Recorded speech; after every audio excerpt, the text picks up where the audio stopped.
જૂનાગઢમાં સાધુ સંતોના વિવાદ વચ્ચે ભવનાથના મેળામાં મુજરો થતો હોવાના આક્ષેપો થયા છે.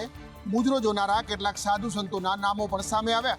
ભૂતનાથ મંદિરના મહંત મહેશગીરી અને જૂના અખાડાના સંરક્ષક હરિગીરી વચ્ચે આક્ષેપ પ્રત્યાક્ષેપ કરવામાં આવી રહ્યા છે. દરમિયાન મહેશગીરીએ વિડીયો વાયરલ કરીને સાધુઓ પર સનસણતા આક્ષેપો કર્યા છે.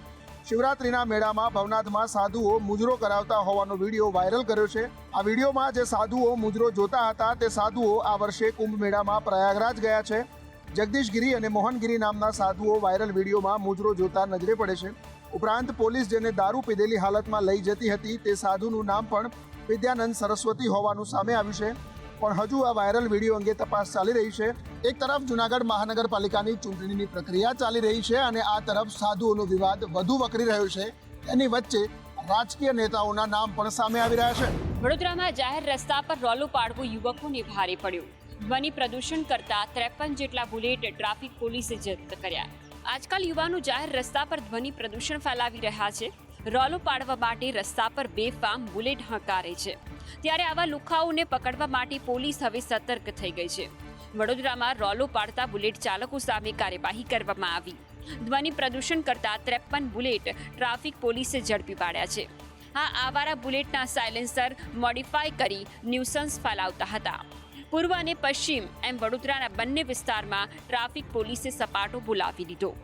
ત્યારે હાલ તો મોડિફાઈ કરાયેલા સાયલેન્સરને એફએસએલ માટે મોકલવામાં આવ્યા છે. રિપોર્ટ આવ્યા બાદ આગળની તપાસ હાથ ધરવામાં આવશે. જૂનાગઢ મહાનગરપાલિકાની આગામી ચૂંટણીમાં વોર્ડ નંબર 10માં રાજકીય ગરમાવો જોવા મળી રહ્યો છે.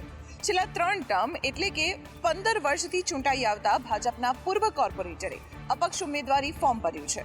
સ્થાનિક સ્વરાજ્યની ચૂંટણી અંતર્ગત જૂનાગઢ મહાનગરપાલિકાની પણ ચૂંટણી જાહેર થઈ છે, જેમાં જૂનાગઢ ભાજપમાં અસંતોષ ચરમસીમાએ પહોંચ્યો હોય તેમ છેલ્લી 3 ટર્મ એટલે કે 15 વર્ષથી ચૂંટાઈ આવતા ભાજપના પૂર્વ કોર્પોરેટર હિતેશ ઉદાણીએ અપક્ષ તરીકે ફોર્મ ભર્યું છે. આવતીકાલે ફોર્મ ભરવાનો અંતિમ દિવસ છે. હિતેશ ઉદાણીને ભાજપની ટિકિટ ન મળવા પાછળ 2 કારણો ચર્ચાઈ રહ્યા છે. એક તો ભાજપની 60 વર્ષથી વધુ ઉંમરના ઉમેદવારોને ટિકિટ ન આપવાની નીતિ અને બીજું કારણ છેલ્લા 5 વર્ષમાં વોર્ડમાં થયેલા વિકાસ કાર્યોની અછત. ભાજપ તરફથી ટિકિટ મળી નથી તેમ છતાં ચૂંટણી લડવા તૈયાર થયેલા હિતેશ ઉદાણીએ કહ્યું હતું કે સ્થાનિક મતદારોના આગ્રહને કારણે તેઓ ચૂંટણી લડવા તૈયાર થયા છે. અમદાવાદમાં આઇકોનિક ગણાતા સિંધુભવન રોડ ઉપર હવે ટ્રાફિકની સમસ્યાથી રાહત મળશે. સિંધુભવન જંકશન પર બનાવવામાં આવશે 6 લેન બ્રિજ. અમદાવાદીઓને ટ્રાફિકમાંથી મુક્તિ મળે તે માટે સતત તંત્ર કામ કરી રહ્યું છે. ત્યારે અમદાવાદનો આઇકોનિક રોડ એવો સિંધુભવન રોડ જ્યાં થતા ટ્રાફિકને વધુ સરળ બનાવવામાં આવશે. સિંધુભવન જંકશન પર 6 લેન બ્રિજ બનાવવાની કામગીરી પૂરજોશમાં શરૂ કરી દેવામાં આવી છે. આગામી 3 વર્ષમાં 6 લેન બ્રિજ બનાવવાનો અંદાજ લગાવવામાં આવી રહ્યો છે. હાલ તો સિંધુભવન રોડ પરથી પસાર થતા વાહન ચાલકોને ડાયવર્ઝન આપી દેવાયું છે. 6 લેન બ્રિજની કામગીરીના લીધે વાહનો સર્વિસ રોડ પર ડાયવર્ટ કરવામાં આવ્યા છે.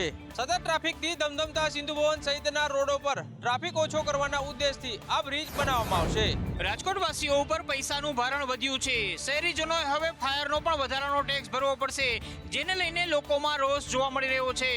રાજકોટ મનપાના અંદાજિત બજેટમાં કરાયેલા સૂચિત વધારા સામે રાજકોટના નાગરિકોમાં ભારે રોષ જોવા મળી રહ્યો છે.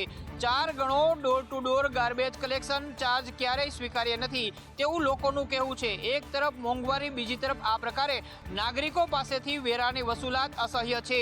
મનપાના ચારે તરફ શહેરમાં કચરો સફાઈ કરતું નથી અને ભ્રષ્ટાચાર બેફામ કરે છે તેવું નાગરિકોનું કહેવું છે. સાથે જ નાગરિકોએ હવે જાગવાની જરૂર છે. આવા નારા સાથે લોકો હવે રસ્તા ઉપર ઉતરી વિરોધ પણ કરશે. રાજકોટ મહાનગરપાલિકાનું અંદાજિત 3112.29 કરોડનું સૂચિત બજેટ આજે રજૂ થયું છે, જેની અંદર 150 કરોડનો વેરા બોજ ઝીકવામાં આવ્યો છે. વડોદરાની વિશ્વામિત્રી નદીને સાફ કરી ઊંડી કરવા માટે કોર્પોરેશને કરોડોનો કોન્ટ્રાક્ટ આપ્યો છે, પણ બીજી બાજુ સરકારી કોન્ટ્રાક્ટરો જ લાખો રૂપિયાનો સિમેન્ટનો કચરો નદીમાં ફેંકી રહ્યા છે. વિશ્વામિત્રી નદીને ઊંડી અને સાફ કરાશે તેવા મહાનગરપાલિકા દ્વારા દાવો કરવામાં આવી રહ્યો છે. તે દરમિયાન જ સરકારી કામ કરતા કોન્ટ્રાક્ટરો જ નદીને નુકસાન કરવામાં લાગી ગયા છે. ખાસવાડી રોડ પરની સરકારી જગ્યામાં એસએસજી હોસ્પિટલની નવી બિલ્ડિંગનું બાંધકામ ચાલી રહ્યું છે, જેની કોન્ટ્રાક્ટ એજન્સી નીલકંઠ ઇન્ફ્રાસ્ટ્રક્ચર દ્વારા બાંધકામની સાઇટનો બધો જ વેસ્ટ નદીના પટમાં ઠાલવામાં આવી રહ્યો છે, જેને લઈને નદીના પટને પણ નુકસાન થઈ રહ્યું છે. વિશ્વામિત્રી નદીમાં ઠલવાતા બાંધકામના વેસ્ટને લઈને લોકોમાં પણ રોષ જોવા મળી રહ્યો છે. તો કોર્પોરેશન મુખ પ્રેક્ષક બન્યા વગર જ કાયદાકીય રીતે પગલાં લે તેવી માંગ ઉઠી છે.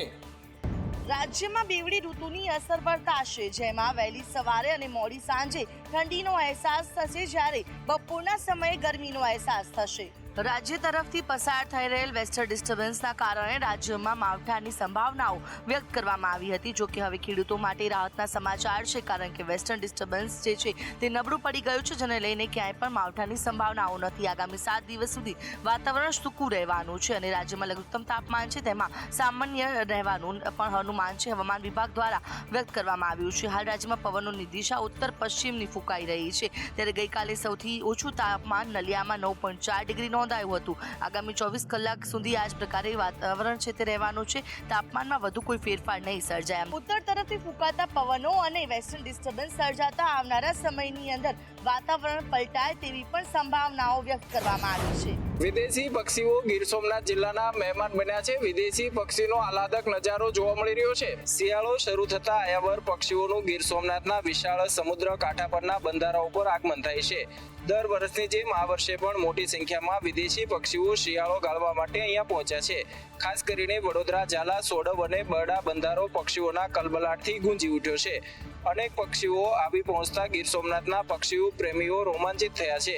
વિદેશી પક્ષીઓમાં ફ્લેમિંગો, કુંજ અને કોમન ક્રૂ સહિતના અલગ અલગ પ્રજાતિના પક્ષીઓ આકર્ષણનું કેન્દ્ર બન્યા છે. તો આ બધા જગ્યાએથી પક્ષીઓ અહીંયા માઇગ્રેટ કરે છે. ખોરાકની શોધમાં બી આવે છે, તેમજ ખોરાકને પ્રજનનકાળ અહીંયા સારી રીતે વિતાવી 3-4 મહિના માટે અહીંયા રહે, વસવાટ કરે છે અને પછી પાછા પોતાના હોમ રેન્જમાં જતા રહે છે. પક્ષીઓનું સ્વાસ્થ્ય અને પક્ષીઓની શિકાર પ્રવૃત્તિ ન થાય તે માટે ટ્રેકર ટીમ સતત પેટ્રોલિંગ કરી રહી છે.